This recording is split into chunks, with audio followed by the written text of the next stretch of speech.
दुनिया में विख्यात नहीं हो, लेकिन ऐसा भी समय दुनिया में आएगा कि तुम दुनिया में सबसे जास्ती विख्यात हो जाओगे।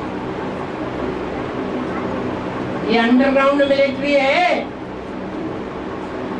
ऐसे ही ये सन्यासी हैं जिनके लिए बोला है कि जब ये बड़े बड़े सन्यासी ज्ञान में निकलेंगे तो तुम बच्चों की विजय हो जाएगी। ये गंगा और गंगा के फॉलोअर्स हैं। अभी तक जितना भी एडवांस ज्ञान फैला वो दक्षिण भारत के विदेशियों के बीच में फैल रहा है या उत्तर भारत के जो बड़े बड़े धर्माचार्य हैं उनके बीच में फैल रहा है? दक्षिण भारत के बीच में फैल रहा है, जो बेचारे भाषा भी नहीं जानते। तो ये बड़े बड़े अननोन वॉरियर्स ये भी निकलेंगे, और जब ये निकलेंगे तो तुम्हारी विजय हो जाएगी। वो भी प्रसिद्ध हो जाएंगे और तुम्हारी भी प्रसिद्धि संसार में होगी। तो इसका नाम दिया है अनामिका। कौन सा पांडव, उसका नाम क्या है? नकुल।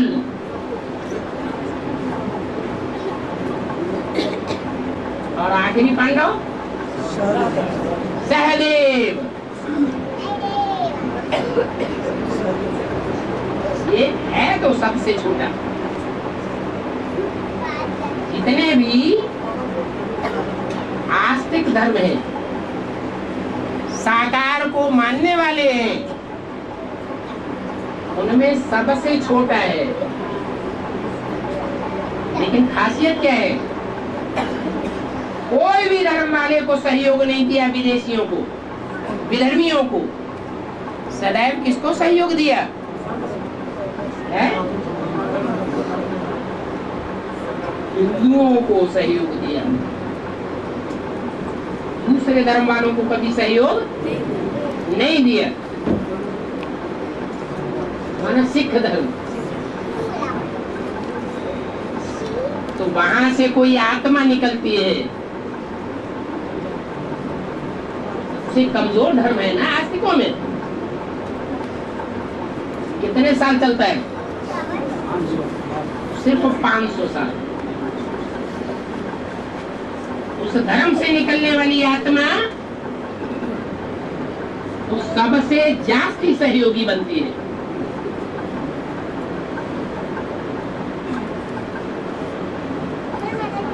उसका नाम है सहयोग, सहदेव। देवता को सहयोग देने वाली, दूसरों को सहयोग देने वाली नहीं है। लेकिन जो देव आत्माएं थे और उनके जो भी सहयोगी थे, वो अंतिम जन्म में आकर सबसे कमजोर बन जाते हैं या पावरफुल बन जाते हैं? सबसे कमजोर बन जाते हैं।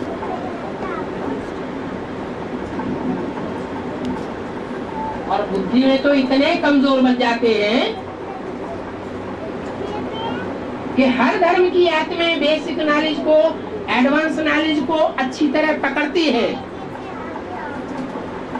लेकिन खासकर एडवांस नॉलेज को सिख धर्म की आत्माएं नहीं पकड़ पाती। सूरज जब से उगता है, मध्यम मध्यम रोशनी, धीमी धीमी रोशनी भी देता है, तब भी नहीं पहचान पाती। तब पहचानती है जब सूर्य एकदम दोपहर के 12 बजे तपता है, तब पहचानती है। तो ऐसी क्वालिटी की आत्माओं के बीच से वो पंजाबी खून की आत्मा जगदम्बा जन्म लेती है। इसके लिए गाय में हिलेगी डुलेगी लेकिन डूबेगी नहीं। क्योंकि उसने ऐसा कार्य किया है जिस कार्य के आधार पर इतने सब बैठे हुए हैं, नहीं तो कोई भी यहाँ होता नहीं। क्या कार्य किया है? पहले पहले नंबर में वो सरेंडर हुई। आप कहें वो कहाँ सरेंडर हुई? यमुना पहले सरेंडर हुई, चली गई। अरे सरेंडर तो हुई, लेकिन निभाना बड़ी बात है या समर्पित होना बड़ी बात है? निभाना बड़ी बात है। तो जितना लंबे समय तक उस आत्मा ने निभाया, उतना किसी ने नहीं निभाया। उसे निभाने के आधार पर ही जो 16,000 गोप गोपिकाएं हैं वो अपनी मन बुद्धि को सरेंडर करते हैं, लेकिन उसकी भी ये दशा हो जाती है क्या कि दुनिया कहती है डूबी की डूबी, गई की गई, और बाप कहते हैं वो नहीं डूबेगी। अरे उसकी तो बात ही क्या, जो संन्यास धर्म की मुख्य आत्मा है, मुख्य नदी है गंगा नदी, वो अभी ज्ञान में है या नहीं है? नहीं है। कभी एडवांस में थी या नहीं थी? थी। उसका भी क्या हाल है? डूबी कहेंगे या ना डूबी कहेंगे?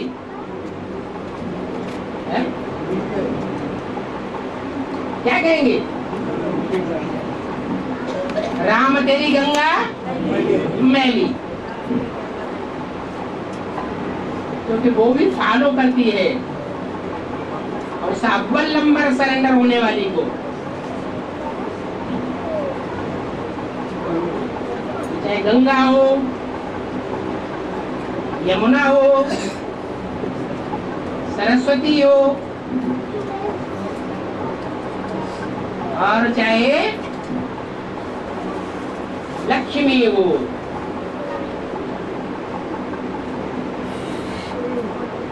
ये सब अभी डूबे हुओं में कही जाएंगी या सहयोगियों में कही जाएंगी? सब डूबे हुए। पहले पहले उसे उभरना चाहिए, तब गांठ जुड़ती है, तब सभी अनुष्ठान सफल होते हैं। इसलिए ये छोटी उंगली है, सब धर्मों से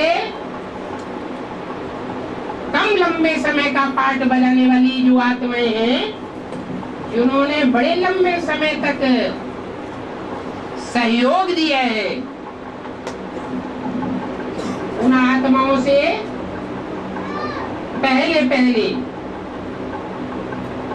सरेंडर होने का लकवा लेती है। इसके लिए अव्यक्तवाणी में कहा कि पंजाब की धरणी समर्पित होने वालों के बीच में अव्वल नंबर ले गई। अरे या 83-84 से पहले पंजाब की अन्य कन्याएं सरेंडर नहीं हुई थी? चंद्रमणि दादी तो कितनी प्रसिद्ध है, वो सरेंडर नहीं थी? थी तो, लेकिन बाप को उन्होंने नहीं पहचाना, इसलिए वो लिस्ट में नहीं आती। इसलिए सबसे छोटी उंगली है, सबसे कमजोर है, ज्यादा वजन नहीं उठा सकती है। फिर भी क्या अजूबा गरूबा दिखाया है कि सारा गोवर्धन पहाड़ उठा लिया। क्या नाम क्या दिया? गौवर्धन। गौ माने कन्या माताएं, जो समर्पित होती है, उन समर्पित होने वाली कन्याओं माताओं का पहाड़ इकट्ठा हो गया। उनकी भी पालना करने के लिए सहयोगी बन गई। इतनी बड़ी पालना का पहाड़ भी उठा लिया, तो नाम पड़ा गौवर्धन पहाड़। वर्धन माना बढ़ाना। ऐसे नहीं कि यज्ञ के आदि में 300-400 थी, उतनी ही बनी रहेंगी तो बेसिक की बात होगी। ऐसे नहीं कि एडवांस में अभी 600-700 सरेंडर होने वालों की संख्या हुई तो उतनी ही बनी रहेगी। नहीं, अंत में कितनों को उठाएगी? 16,000 का पहाड़ भी उठाएगी। तो नाम पड़ता है गौवर्धन पहाड़। किसके ऊपर उठाया? उस छोटी सी उंगली के ऊपर उठाया।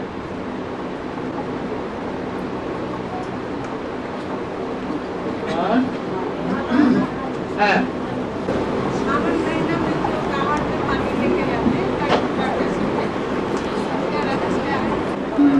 आप इतनी जोर से बोलिए जो ये भाई सुने। सावन महीने में जो पानी लेके जाता है कांवड़ में, हाँ, उसका रहस्य क्या है? पानी जाता जितने भी 12 महीने हैं साल में,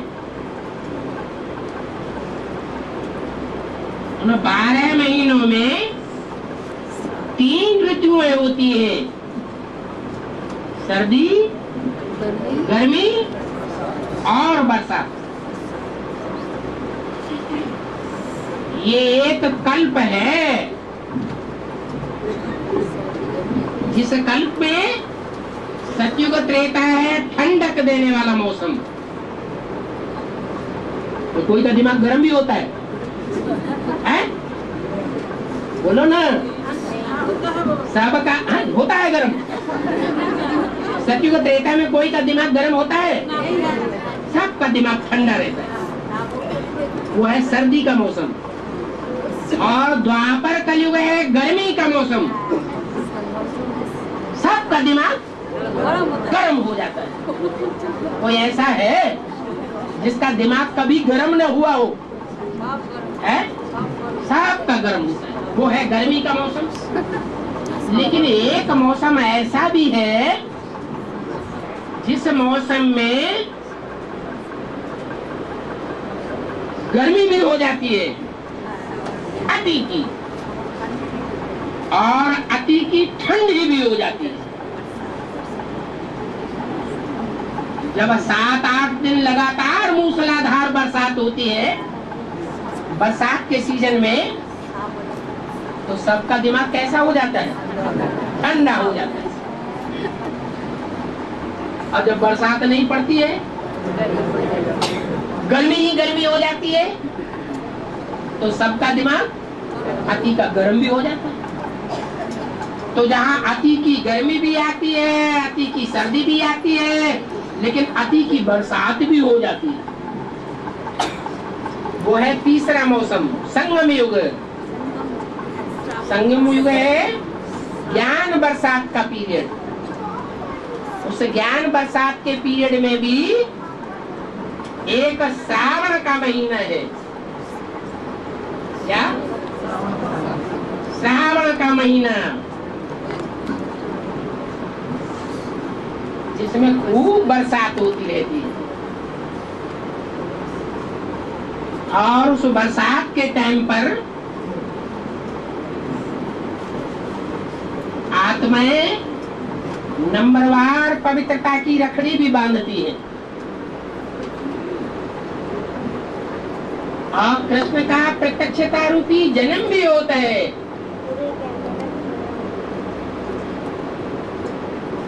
और उस बरसात के टाइम पर शिव की खूब बढ़िया पूजा होती है। जितनी बढ़िया पूजा और अच्छी सच्ची पूजा और ऋतुओं में नहीं होती है, लेकिन श्रावण के महीने में हर सोमवार के दिन लोटी चराने जरूर जावेंगे।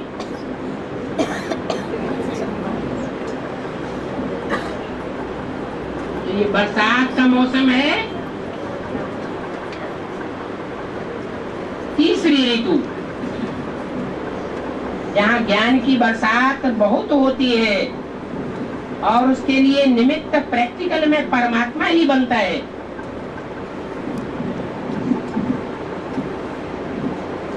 जहाँ ब्राह्मण पवित्र बन पाते हैं।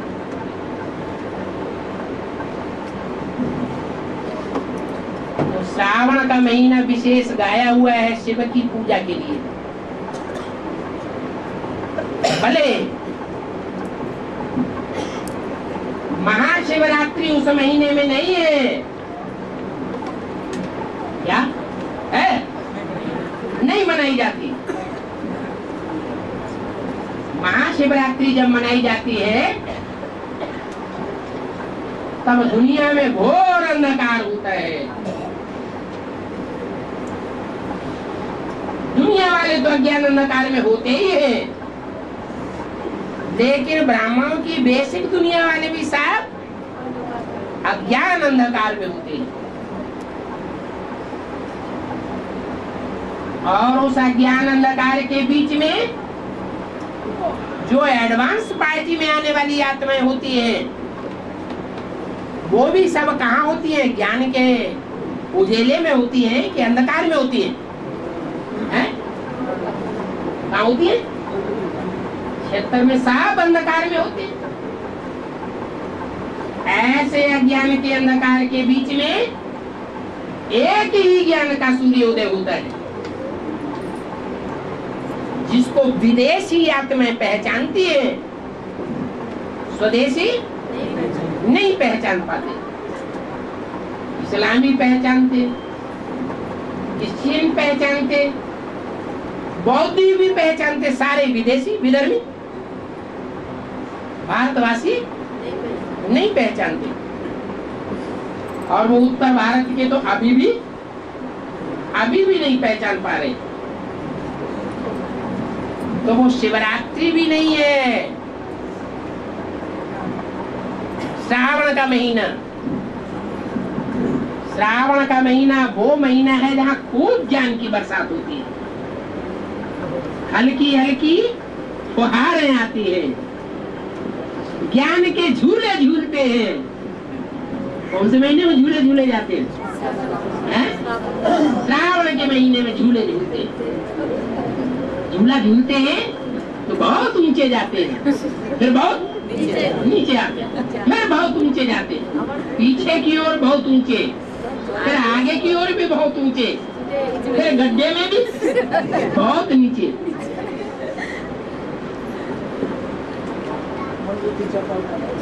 ऐसे टाइम पर शिव की बहुत पूजा होती है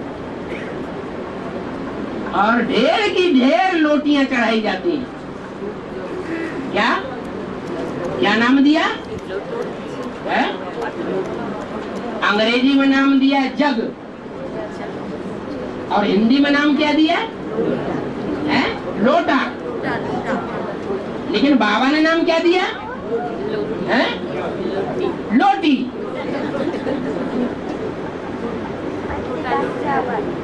इतनी ज्ञान में लोटपोट हो जाती है कि ईश्वरीय सेवा में अर्पण हो जाती है। उस लोटी में दिखाते हैं कि थोड़ा सा दूध होता है और बाकी सब पानी ही पानी। जैसे बाबा कहते हैं गंगा यमुना सब नदियां पानी की नदियां हैं।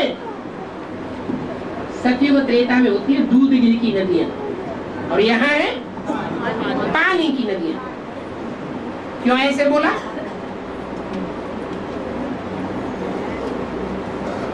ज्ञान का सागर तो एक परमात्मा ही है, ऐसे क्यों बोला? क्योंकि सागर जो है वो ज्ञान की लहरों में उछाले मारता रहता है। जो नदियों की उछाले हैं लहरों की, वो उतनी ऊंची नहीं होती है। वो मनन चिंतन मंथन उतना नहीं करती है। और ज्ञान सागर बाप तो मनन चिंतन मंथन बहुत करता है, इसलिए वो ज्ञान का सागर कहा जाता है। वो पानी का लोटा है, लोटी है। मनन चिंतन मंथन करने वाला ज्ञान नहीं है। जितना सुना है उतना ही सुनाती है लोटी। चैतन्य लोटी जितना ज्ञान सुना है उतना ही ज्ञान दूसरों को सुनाती है। मनन चिंतन मंथन नहीं कर सकती, उसमें थोड़ा सा दूध होता है। माना ज्ञान सागर ने जो भी ज्ञान नया नया सुनाया वो एडवांस ज्ञान बहुत थोड़ा होता है, और बाकी सारा क्या होता है? पानी ही पानी होता है। ऐसी वो ज्ञान की रोटी भरी हुई अर्पण करती है। इसके ऊपर, शिव के ऊपर अर्पण करते हैं। भक्तों ने समझ लिया है वो स्थूल लोटी की बात है, नहीं, चैतन्य ज्ञानी की रोटी है जो ईश्वरीय कार्य में अपने को लोट पोट कर देती है।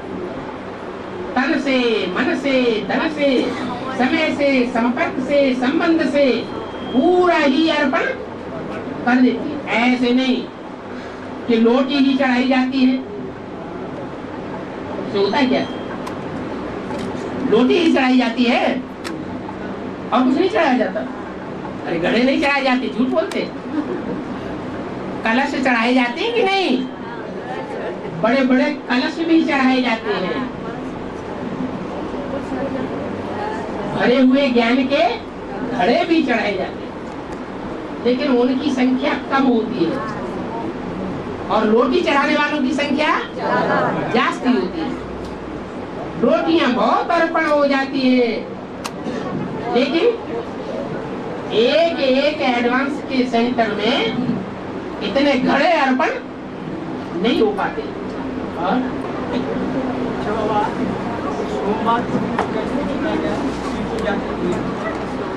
सोम कहा जाता है चंद्रमा को। चंद्रमा कौन है? ब्रह्मा बाबा है ज्ञान चंद्रमा। माने वो चंद्रमा का जब वार आता है, कहते ना मेरी बारी, तेरी बारी, इसकी बारी, तो किसका वार आता है? चंद्रमा का जब वार आता है। माने चंद्रवंशियों का जो हेड है उसकी जब बारी आती है, उसका भी टाइम फिक्स होगा या नहीं होगा? है? विदेशी तो पहले पहचान लेते हैं, लेकिन पृथ्वी का खास उपग्रह कौन माना जाता है? चंद्रमा माना जाता है। और जो ग्रह नक्षत्र है वो तो पृथ्वी से बहुत दूर है। ज्यादा नजदीक कौन है? चंद्रमा। तो जो पृथ्वी के बहुत नजदीक है लेकिन है चंद्रवंशियों का हेड, उसकी जब बारी आती है तो उस टाइम की यादगार में नाम रखा गया है सोमवार। किसका बार? चंद्रमा का बार। माने वो चंद्रवंश की कन्याएं माताएं राधा जैसी जब अर्पण होना शुरू होती है तो उसको कौन सा वार कहते हैं? सोमवार। ढेर की ढेर भागती है।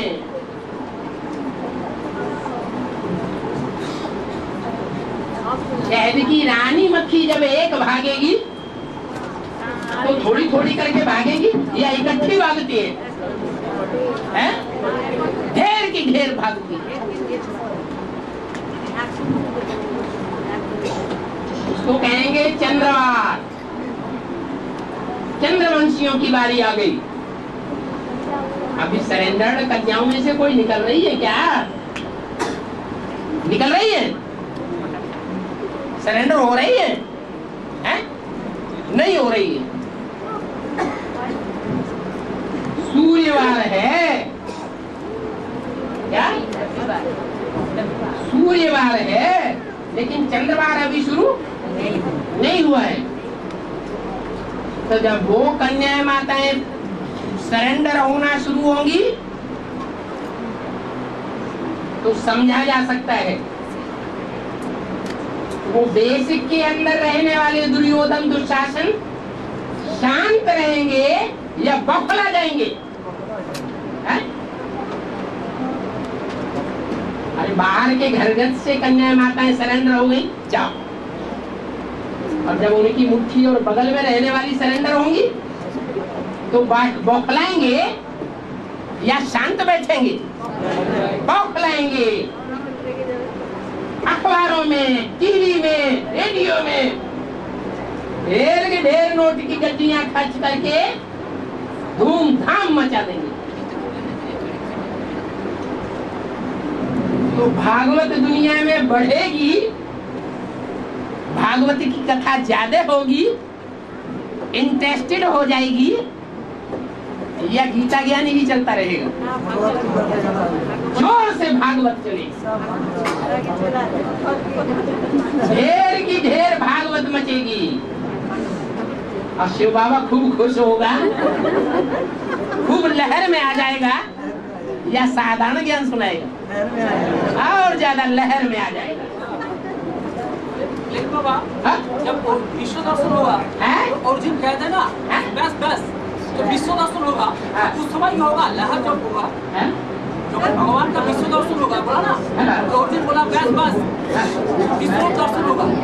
तो अरे जितने भी चंद्रवंशी हैं उन चंद्रवंशियों के बीच में सबसे जास्ती ठंडी बुद्धि किसकी है? जिसको शास्त्रों में हिमालय कहा गया है, पार्वती का बाप कौन है?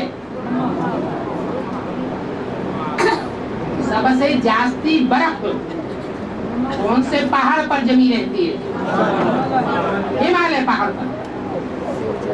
तो ये ज्ञान की बर्फ जाम हुई पड़ी है। वेदों का सारा ज्ञान तो है कि बाबा ने मुरली में ये बोला, ये बोला, ये बोला। सबसे पहले उसके ज्ञान सुनते हैं कि नहीं? है?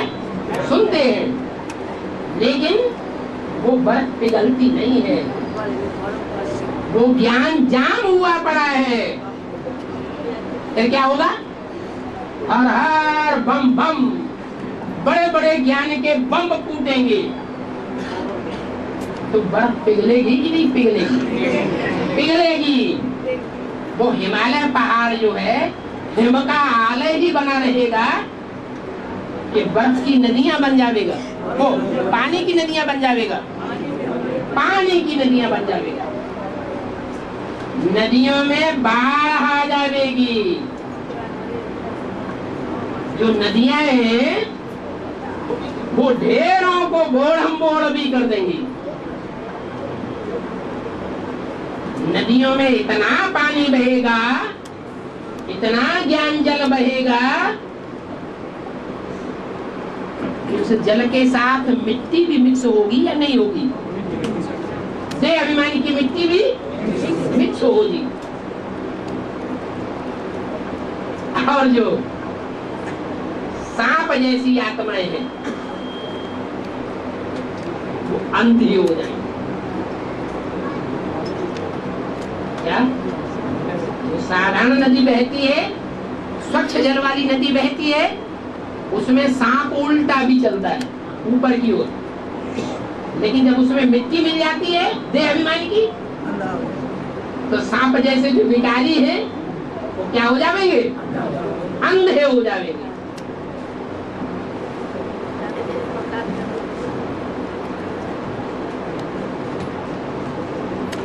तो देवियों की पूजा उस समय बढ़ेगी या घटेगी? घटेगी। चारों तरफ ज्ञान गंगाएं निकलेंगी और ज्ञान सुनावेंगी, तो उनका प्रभाव बढ़ेगा या घटेगा? बढ़ेगा। जब देवियों का प्रभाव बढ़ेगा तो सीढ़ी के चित्र में कौन सा युग है जहाँ देवियों का प्रभाव बढ़ता हुआ दिखाया गया? कलह युग।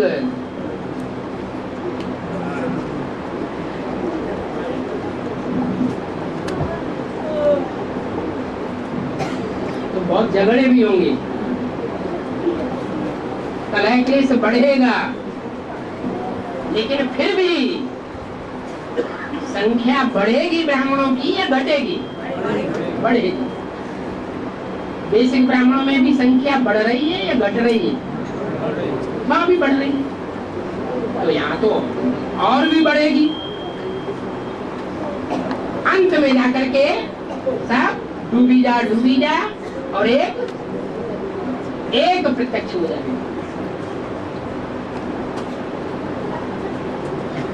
ये सब तो होना ही है, ड्रामा को बदला नहीं जा सकता। नूद है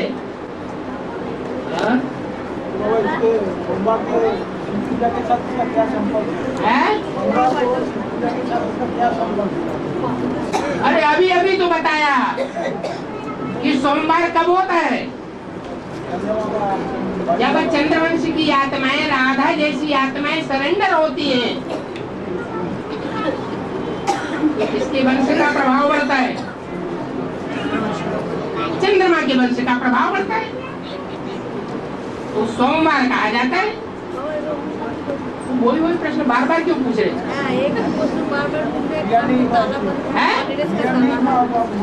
सोमवार को पूजा नहीं होती?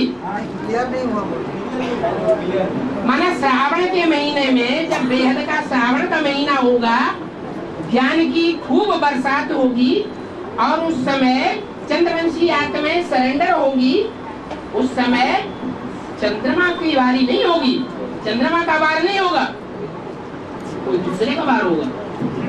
मंगल का वार कहा जाएगा, है? बुध का वार कहा जाएगा, शुक्र का वार कहा जाएगा? नहीं, उनकी वारी नहीं आई, सोमवारी कहा जाएगा। शुक्रवार में तो शुक्राचार्य होंगे एक आंख से काने,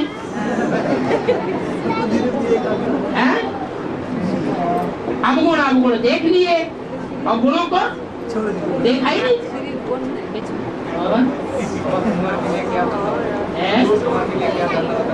कुमार के लिए क्या धंधा होता है? अच्छे से अच्छा धंधा भी है और बुरे से बुरा धंधा भी है कुमारों के लिए।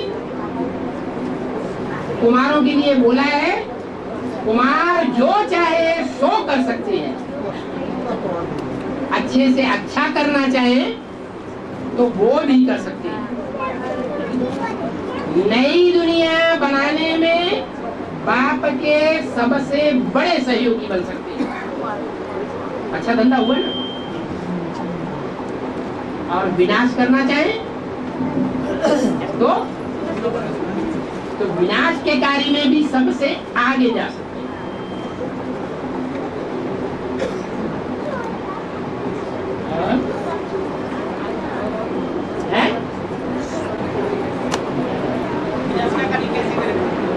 इम्प्योरिटी से होता है विनाश और प्योरिटी से होती है स्थापना।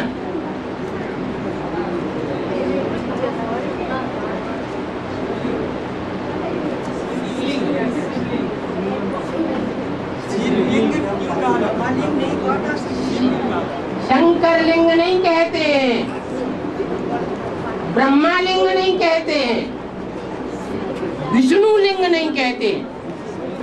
क्या जरूर विष्णु और ब्रह्मा के लिंग ने उतना काम नहीं किया है जितना काम इसके लिंग ने किया है? शंकर के लिंग ने किया। शिव को लिंग होता है? शिव को कोई भी इंद्रिय होती है? नहीं होती। शिव तो बिंदी का नाम है। बिंदी की पूजा होती है क्या? पूजा आत्मा की होती है या बड़े रूप की होती है? बड़े रूप की पूजा होती है। तो बिंदु जिस मुकर्रर रथ में बड़े रूप में प्रवेश करता है, वो निराकारी स्टेज जब पकड़ता है, जैसे कि हाथ है ही नहीं, नाक आंख कान टांगे है ही नहीं, ये भाग दौड़ का काम नहीं करेगा। करेगा? नहीं करेगा।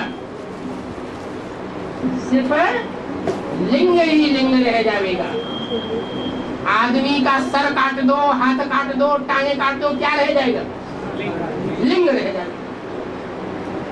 वो लिंग की दुनिया में पूजा होती है। दुनिया नहीं जानती कि भगवान कोई लिंग नहीं होता है। लिंग होता है क्या? होता है। हम जानते हैं कि भगवान क्या होता है, और भगवान जिसमें प्रवेश करता है वो क्या होता है? जिसमें प्रवेश करता है वो लिंग होता है। इसलिए यादगार में स्वर्ण लिंग बनाते हैं, क्योंकि सोने की दुनिया में भी होता है। रजत लिंग बनाते हैं क्योंकि वो चांदी की दुनिया में भी पार्ट बजाता है। ताम्रलिंग भी बजाते हैं क्योंकि वो तांबे की दुनिया में भी होता है, द्वापर युग में। और लोहे की दुनिया, पत्थर की दुनिया में भी वो पार्ट बजाता है। इसलिए लौह या पत्थर का लिंग भी पूजा जाता है वास्तव में संगम युग की बात है।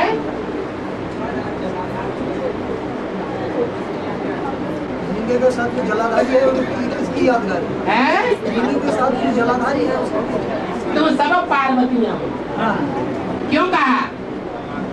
तुम्हारे पतियों का भी पति आया हुआ है, माने कोई जन्म में तुमको भी स्त्री बनना पड़ेगा।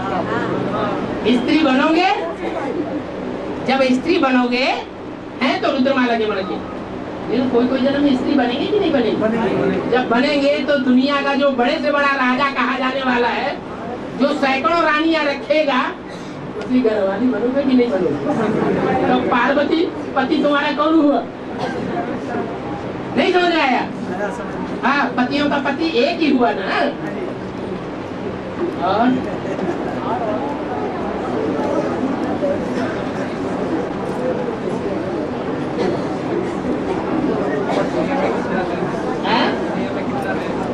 दुनिया में मुख्य मुख्य देश तो उतने ही है। इतनी माला में राजा बनने वाली आत्माएं हैं, क्योंकि कोई न कोई देश का ही राजा होता है। क्या? कोई न कोई देश होता है, स्थान होता है जिसका नाम देश पड़ता है। तो मुख्य मुख्य जो देश हैं वो तो दुनिया में 108 ही हैं, जो बहुत प्रसिद्ध है। बाकी तो अभी जो आर्य समाजियों का राज्य आता है, कांग्रेसी राज्य, उसमें तो गांव-गांव में राजाएं बन गए। अंग्रेजों ने हर गांव में एक राजा बैठा दिया, लकबधारी। बैठा दिया कि नहीं? बैठा दिया। उनको राजा कहना ना कहना बराबर है। वो कोई राजाएं नहीं है और उसको कोई देश भी नहीं कहेंगे।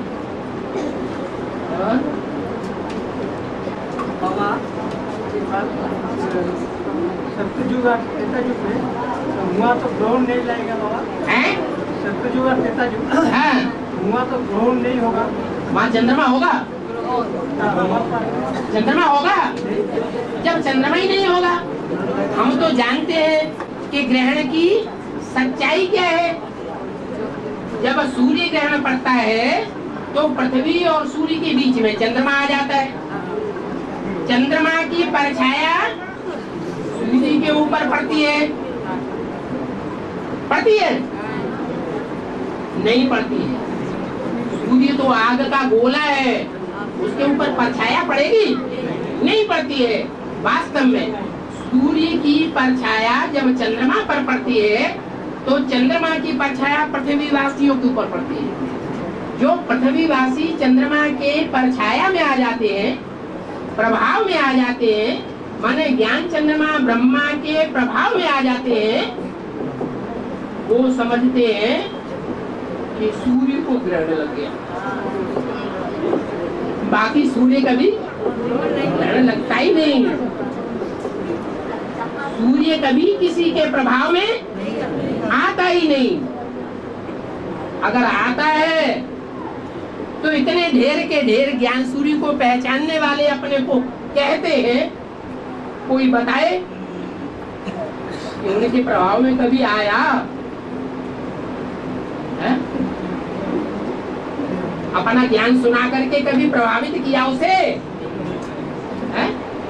नहीं बताया।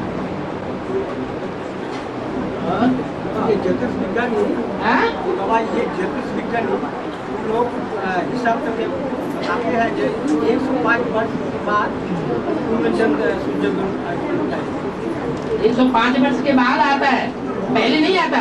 ये जब पूर्णोग्रह सूर्य को नबी के बाद पहले हुआ था।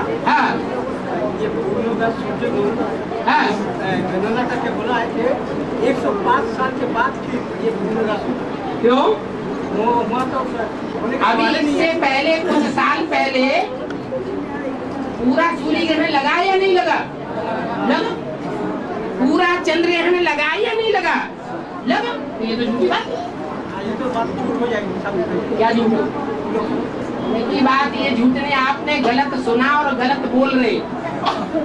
असली बात ये है कि एक ही महीने के अंदर संपूर्ण चंद्र ग्रहण,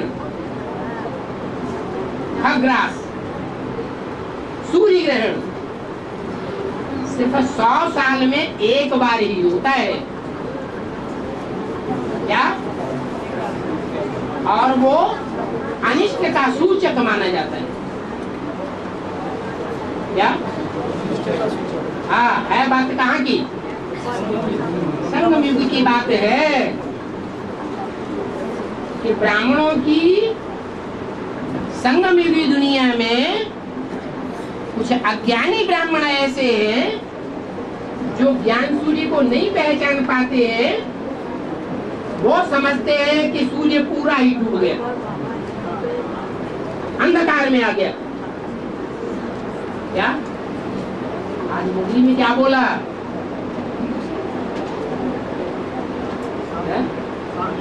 कि बाप जब अपना पूरा ज्ञान बच्चों को दे देते हैं तो खाली हो जाते हैं। खाली होते हैं कि नहीं है? दुनिया में भी जो लौकिक बाप हैं, बच्चों में अपनी सारी ताकत तिरोहित करने के बाद खुद क्या हो जाते हैं? खाली हो जाते हैं। तो वास्तव में क्या जो ज्ञान सूर्य का पार्ट है वो गुप्त हो जाता है बच्चों की आंखों से या खाली हो जाता है? गुप्त हो सकता है, अपने को मर्ज कर सकता है। ज्ञान सूर्य जो है वो कभी भी खाली नहीं होता है।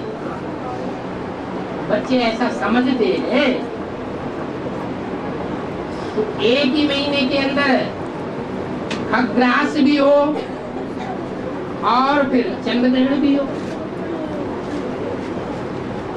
क्या? सूर्य और चंद्रमा दोनों के बीच में जब पृथ्वी आ जाती है तो सूर्य की रोशनी पृथ्वी पर पड़ती है और पृथ्वी का परछाया चंद्रमा पर पड़ता है। वो चंद्रमा का हिस्सा देखने में नहीं आता। माने जो कन्या माताओं रूपी पृथ्वी है, धरणी है, वो ज्ञान चंद्रमा ब्रह्मा को और उसके फॉलोअर्स को आच्छादित कर देती है, बुद्धि को। तो चंद्र ग्रहण कहा जाता है। ऐसा भी हो सकता है कि जितने भी चंद्रमा को फॉलो करने वाले, चंद्रमा पर बुद्धि आधारित रखने वाले जो भी आत्माएं हैं, सब उससे प्रभावित हो जाए। किससे? धरणी। ज्ञान की जो धरणी है, कन्याएं माताएं हैं, उनसे इतने प्रभावित हो जाए कि उन्हें सूर्य दिखाई नहीं पड़े, चंद्रमा अंधेरा दिखाई पड़े। चंद्रमा तो होता ही अंधेरे में, रात्रि में ही चंद्रग्रहण होता है कि दिन में होता है?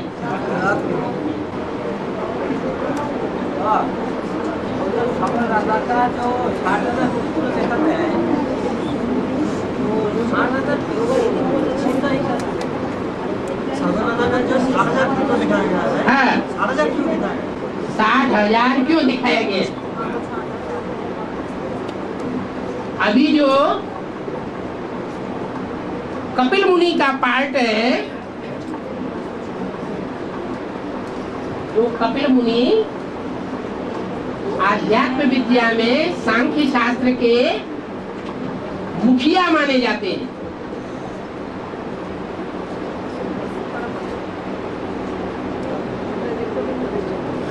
उनके नेत्रों में ये ऐसी ताकत दिखाई गई है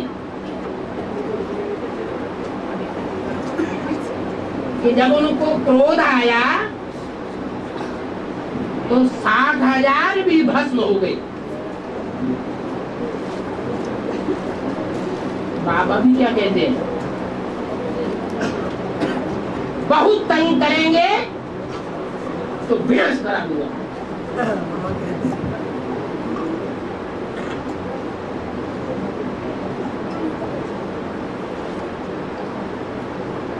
कपिल मुनि की यादगार दो ही जगह विशेष है।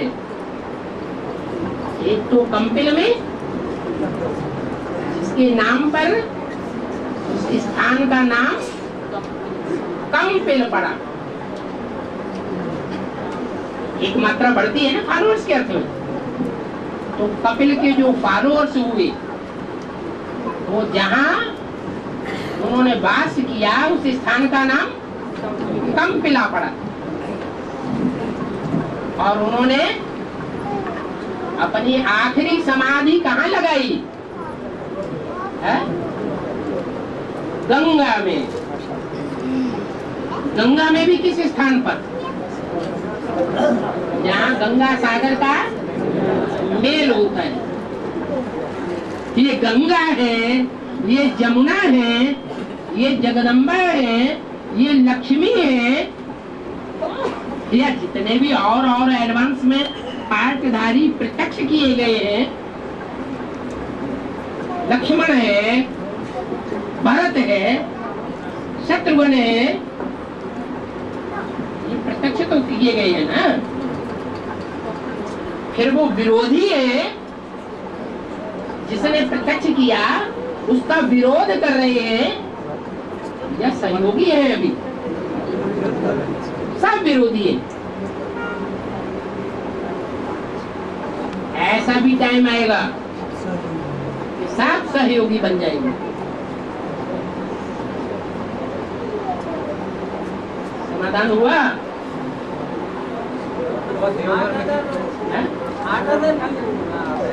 अरे अभी 60,000 एडवांस में हो गए या नहीं हो गए?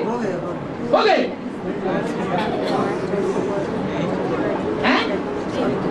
अभी भी नहीं हुए। 20-25,000 ही दिखाए जाते हैं। रजिस्टर में संख्या देख लो, जब तक भट्ठी न करे तब तक बाप के बच्चे पैदा हुए या नहीं हुए? नहीं हुए।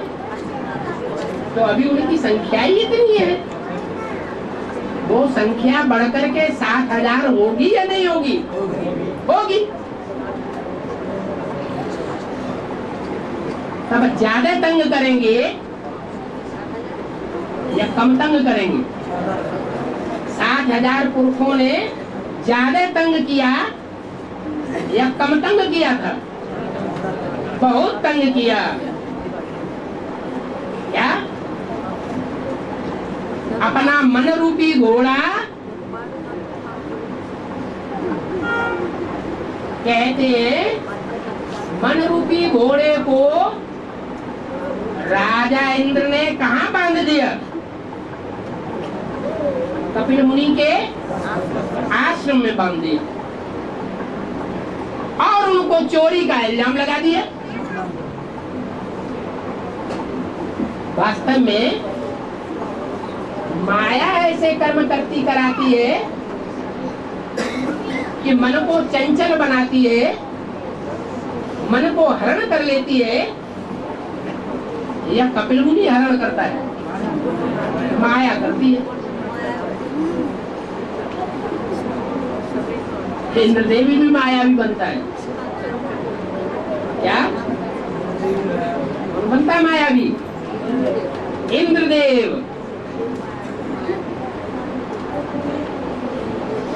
कौन हुआ? इंद्रदेव है? अरे स्वर्ग का अधिपति कौन है? स्वर्ग में रह करके राज्य करना ज्यादा किसको पसंद है? ऐसी कौन सी आत्मा है जो स्वर्ग में रह करके राज्य करना पसंद करती है? इंद्र कौन है? ब्राह्मणों की दुनिया में कौन है जो स्वर्ग ही स्वर्ग पसंद करता है, नरक में रहना बिल्कुल पसंद नहीं करता? जो प्रजापिता वाली आत्मा है वो तो नरकवासियों को भी पसंद करती है। जो ड्रामा में जुड़ा हुआ है नरक, उसको भी पसंद करती है। सारा ड्रामा ही कल्याणकारी है, तो स्वर्ग नरक बराबर होना चाहिए दृष्टि में, या स्वर्ग अच्छा अच्छा हप हप कड़ुआ कड़ुआ तू क्या होना चाहिए? ड्रामा सारा ही कल्याणकारी है, तो सुख भी पसंद और दुख भी पसंद। तो इंद्र देवता कौन हुआ? जिसको बहुत ही ईर्ष्या द्वेष आता है। जो तपस्या ज्यादा करेगा तो उसको क्या आता है अंदर? ये हमारा स्वर्ग छीनने वाला है, इसको डाउन करो। अरे रावण के जितने सिर दिखाए गए हैं उनमें सबसे ज्यादा उन सिरों का बाप कौन है?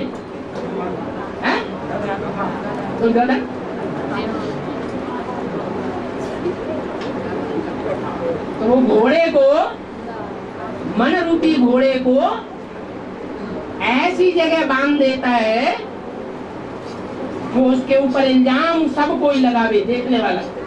किसने चुराया? किसने चुराया? और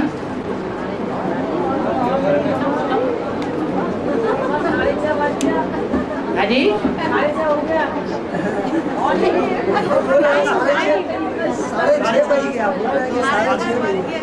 माताओं में दया भाव ज्यादा होता है। माताएं देखती तो है। अरे जो भी है जैसा भी है हमारा बाबा है, भाइयों को दया जल्दी नहीं आती। पैर में चोट कैसे लगा? इसलिए तो खुद भाई ने पूछा कि पैर में चोट कैसे लगा, दर्द हो रहा है। वो कुछ नहीं कहा, किसने? माता जी ने कहा। माता कहीं तो जय जय है। और क्या?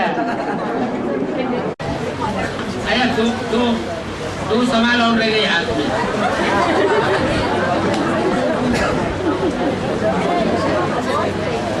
तो निकल करके सवाल सवाल जो है माताएं कन्या ही देती है, मोस्टली भाई लोग कम देते हैं। बाबा हद में 22 जुलाई को जो संपूर्ण सूर्य ग्रहण हुआ, वेद में उसका क्या अर्थ है तो बता दिया। और दूसरा प्रश्न है, बाबा कई भाइयों का मानना है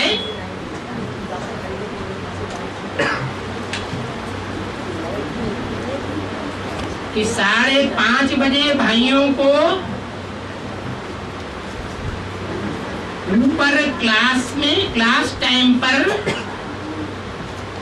नहीं आने देना है, ये मनमत है।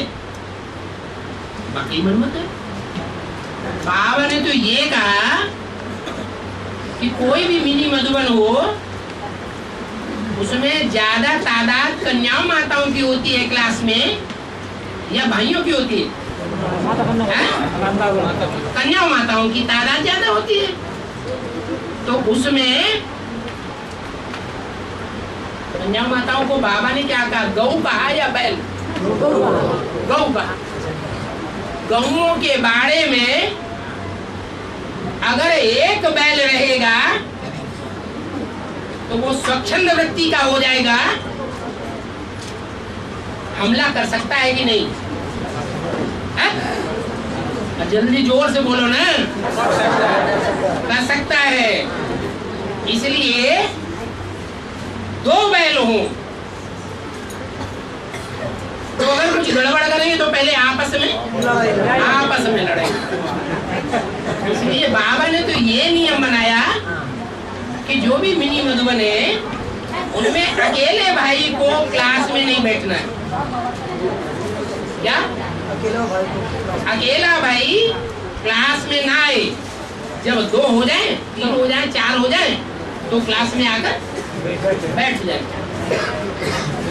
आप वो बात का बतंगड़ बनाई दिया। बाबा ने तो ये नहीं कहा कि ढेर के ढेर भाई आकर के 5:30 बजे क्लास में नहीं बैठ सकते, बैठे, लेकिन अकेला भाई न बैठे।